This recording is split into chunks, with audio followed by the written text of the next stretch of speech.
A paz do Senhor a todos. Vamos hoje dar continuidade a mais um dia de leitura da Palavra de Deus, mais um dia da leitura bíblica. E hoje nós vamos fazer, como de costume temos feito, vamos ler Juízes, lá no Antigo Testamento, capítulo 19. Depois vamos ler Salmos, capítulo 44. E depois, novamente, vamos lá para o livro de Atos. Nós vamos ler do versículo 22, o capítulo 22, versículo 30, até o 23, versículo 22. Antes vamos agradecer a Deus.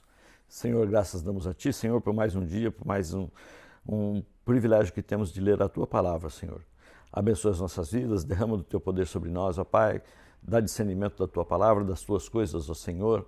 Fala aos corações que estão abertos para ouvir a Tua Palavra, Senhor. Abençoa aqueles que irão participar, não só lendo também, mas também ouvindo, Senhor, a palavra, a leitura da Tua Palavra. Abençoa, Senhor, o dia, abençoa o resto de semana também, ó Pai, te peço o nome santo e poderoso de Jesus. Amém. Então vamos lá, continuando a nossa leitura aqui. Estamos no Antigo Testamento, no livro de Juízes, capítulo 19. O levita e a morte da sua concubina.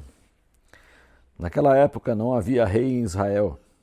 Aconteceu que um levita que vivia nos montes de Efraim, numa região afastada, tomou para si uma concubina, que era de Belém de Judá. Mas ela lhe foi infiel.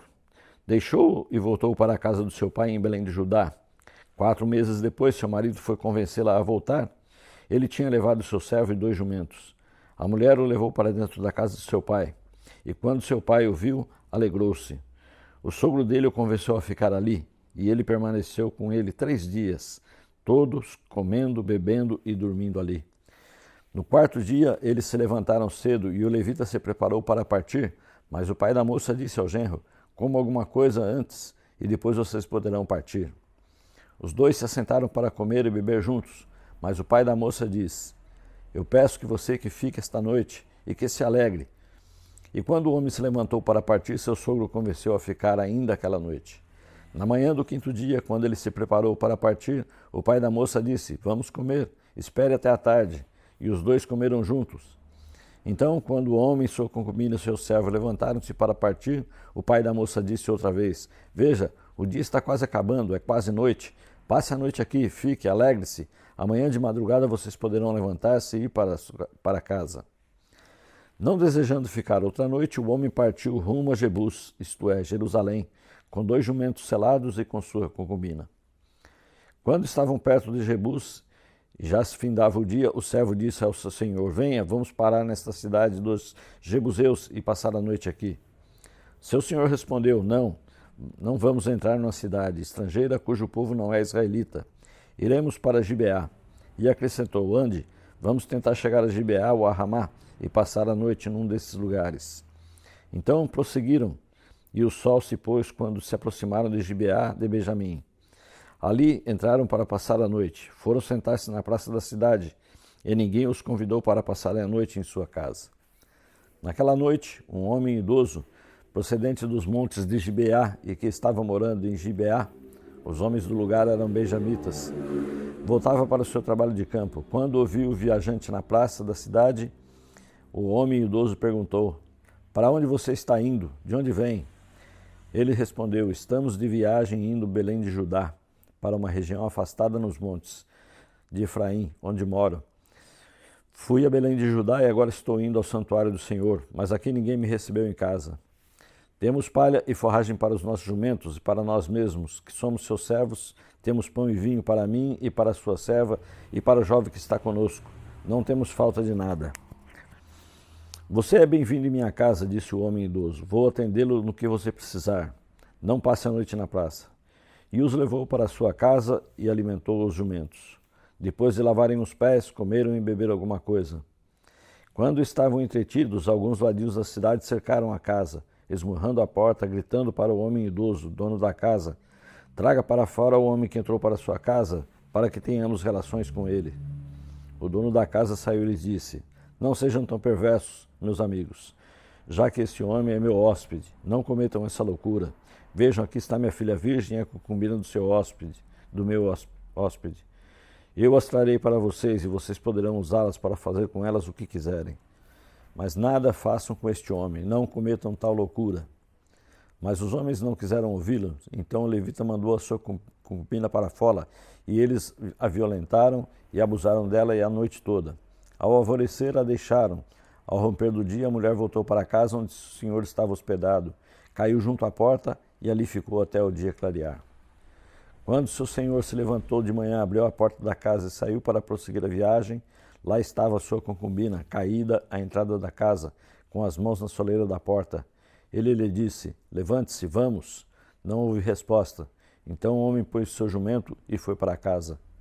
Quando chegou, apanhou uma faca, cortou o corpo com sua concubina em 12 pedaços e as enviou para todas as regiões de Israel. Todos os que viram isso disseram: nunca se viu, nem se fez coisa alguma desde o dia em que os israelitas saíram do Egito. Pensem, reflitam, digam o que se deve fazer. Amém.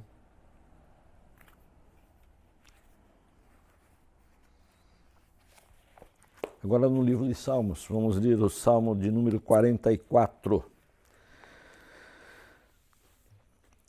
Para o mestre de música dos coraitas, um poema. Com os nossos próprios ouvidos ouvimos, ó Deus, os nossos antepassados nos contaram os feitos que realizaste no tempo deles, nos dias da antiguidade. Com a tua própria mão expulsaste as nações para estabelecer os nossos antepassados, arruinaste povos e fizeste prosperar os nossos antepassados.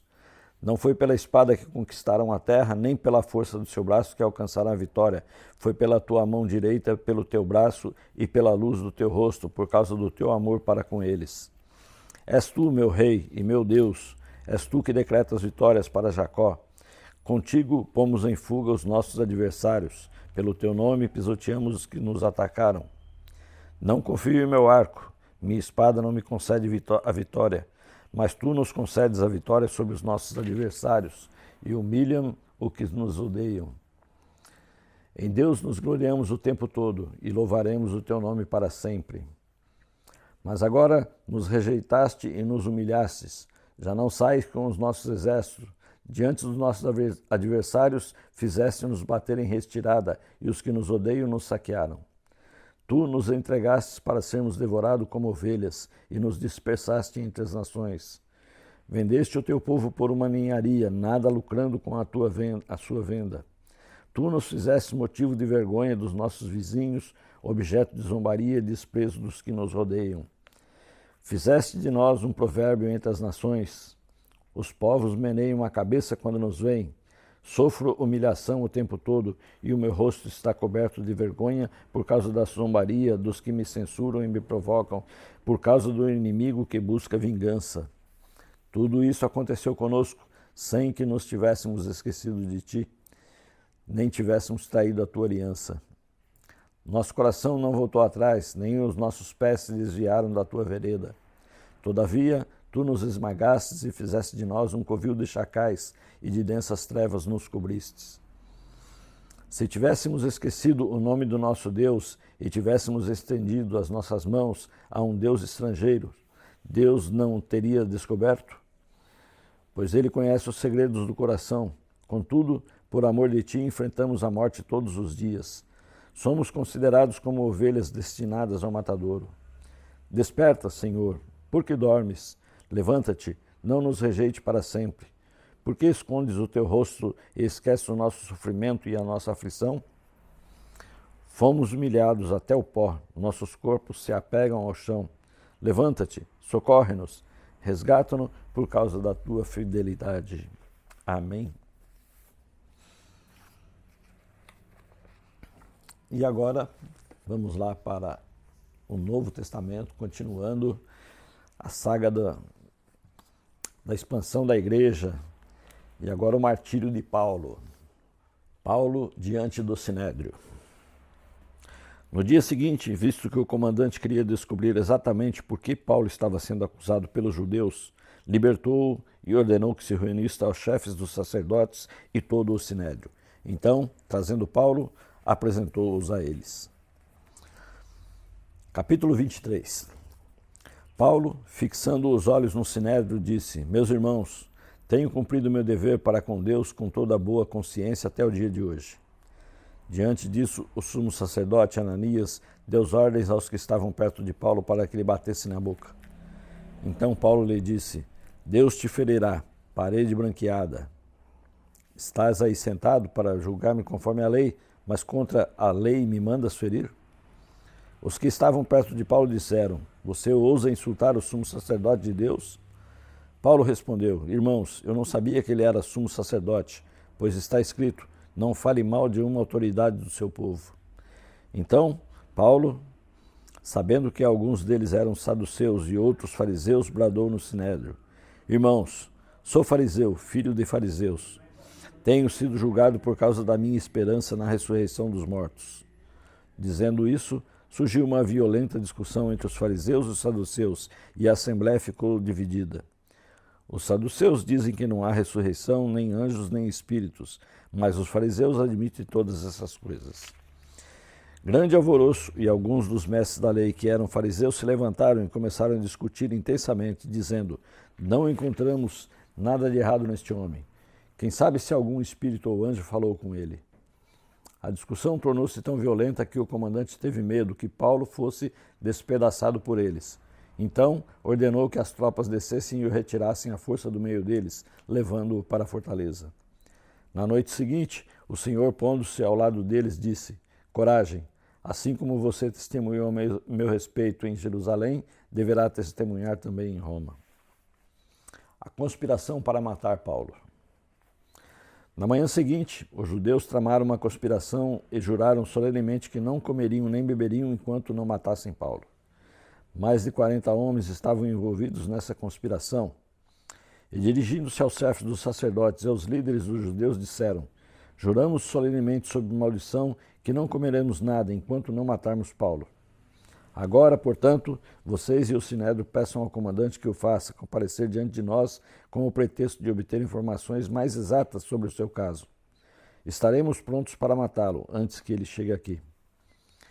Entretanto, o sobrinho de Paulo, filho de sua irmã, teve conhecimento dessa conspiração, foi à fortaleza e contou tudo a Paulo, que, chamando um dos centuriões, disse: Leve este rapaz ao comandante, ele tem algo para dizer. Assim, ele o levou ao comandante.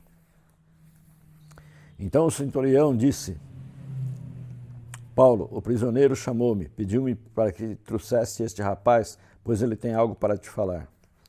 O comandante tomou o rapaz pela mão, levou-o à parte e perguntou: O que você tem para me dizer? Ele respondeu: Os judeus planejam pedir-te que apresentes Paulo ao sinédrio amanhã, sob o pretexto de buscar informações mais exatas a respeito dele. Não te deixes convencer, pois mais de 40 deles estarão preparando uma emboscada contra Paulo. Eles jurariam solenemente não comer nem beber enquanto não o matarem. Estão preparados agora, esperando que prometas atender-lhes o pedido? O comandante despediu o rapaz e recomendou-lhe: Não diga nada a ninguém que você me contou isso. Amém? Uma conspiração para matar um servo do Senhor. E nos despedimos nesse momento. E eu peço a você que divulgue esse vídeo, compartilhe, convide pessoas para assistir, faça a divulgação, faça a sua parte. E que o Senhor nos abençoe e nos livre e guarde de todo mal, em nome de Jesus. Amém.